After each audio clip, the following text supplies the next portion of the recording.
March happens to be National Nutrition Month. I guess kind of fitting because March is also probably the month when most of us start looking for bathing suits and shorts and all types of cute things to wear for the summer. So we're very happy to have Nicole Pazdziorko here. She is a dietitian with Food City, and she's going to make sure that we're feeling healthy and mentally motivated, not restrictive. Is that right? Yes, exactly. Thank you very much. And you're right. March is National Nutrition Month, which was a campaign that started 50 years ago by the Academy of Nutrition and Dietetics. So it really encourages making more informed food choices and promoting physical activity as well. And this year's theme is Fuel for the Future, which is perfect. So that kind of encompasses fuel for the future of our bodies, thinking about kind of every stage of life, and also for the environment, sustainable food choices. So it seems like there's like the word nutrition is almost an unspoken word these days. We talk about, I mentioned the bathing suit season, and we talk about weight loss and dieting and muscle tone, but nutrition comes from within. Yes, and that's such a perfect point too. We think about maybe a certain aesthetic when we're, getting ready for weight loss or whatever it is for the summer months, but when we think about that theme of fuel for the future, really nutrient density is what we want to focus on. So how much nutrition we can add through the food choices that we're making, and also sustainability when we think about that, not just for the environment but for our bodies. Can we stick to this eating plan for the rest of our lives? Okay, so so many places we could go down. You look globally, and eating is a cultural habit. Of course. Right? Yep. So you hear about the Mediterranean diet, the American diet, et cetera, et cetera. Right. Our American normal is just not really what our bodies need, right? So the standard American diet tends to be highly processed, tends to be pretty high in saturated fats and added sugars as well. And when you compare it, you mentioned the Mediterranean diet tends to really prioritize fruits and vegetables, of course, which we always encourage eating more of as dietitians, but also whole grains. So foods found or that have lots of fiber and heart-healthy oils. Let me ask you about that. I was having a conversation with my husband actually on the way into work this morning about some of these topics, and protein versus whole grains came up because we tend to live a lot with this idea that, oh, let's eat more protein. Yep.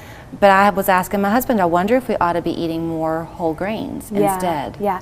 Well, most Americans, the typical standard American diet is pretty rich in protein as it is. And so prioritizing those lean proteins is really helpful for keeping you full, especially you mentioned, for weight loss, protein can be helpful for that, but most people are not getting enough fiber in their diets from those fruits, vegetables, and whole grains. And beans and legumes, which are going to offer not only fiber, but also protein as well. Okay, because you have to be careful, I guess, then, because too much of a good thing is a bad thing. Of course. So when we think about it, fiber and protein, we have to think about them in the context of different food groups, right? So you're not going to find fiber in your protein category, but of course that's an important macronutrient that we need as well. So within your work at Food City, there's a Food City everywhere. There's a church and a Food City on every corner. On every corner. So can people come to or access a website or anything to kind of learn some of these? Yes, absolutely. So at foodcity.com/pickwell, that will give you access to our shelf tag hierarchy program, which highlights better for you options in the store. Either on the when you're shopping in the store, you might notice the dietitian's pick, the whole grain, the heart healthy tags, which are going to highlight items that have at least 10% or more of the daily value of things like potassium, calcium, really just nutrients that we're not getting enough of in our typical diet. And then we also have tags for, carb aware, no added sugar, more specific nutrient concerns that people might have. If you're in a position where you're raising a family, and you've got, mom and dad, and let's just say 3 kids, 8 to 16. Right. That's the family dynamic. Does each person in that group kind of need something different for their own place in life? Yeah, so I mean, certainly that is absolutely true. Our nutrient needs are very much individualized by our body size, height, weight, gender, everything plays a role in that, but certainly activity level and disease state. So people with diabetes and heart disease may have different nutrient concerns than your typical healthy American. And if you will begin to incorporate more fruits and vegetables, you're not hungry because that's got a lot of your fiber. Sure. Fiber and water too, which is really filling. And you're going to glow, aren't you? Yep. You kind of get a cosmetic makeover. More vitamins, minerals, and water are going to certainly have effects on skin. All right, I guess I'm going to go eat some broccoli.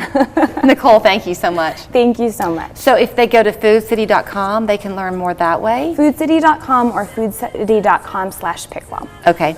And then, of course, do your shopping there at the grocery store and learn what you want to get. Make a list before you shop and avoid those processed foods if you can. Absolutely. Planning ahead is key.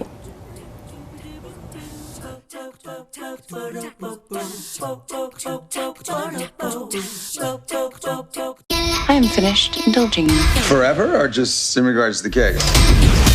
Thomas and Juliet, they're totally doing it. Why don't you just go ahead and ask? Can we talk to you at the bar for a second? I need you for a job.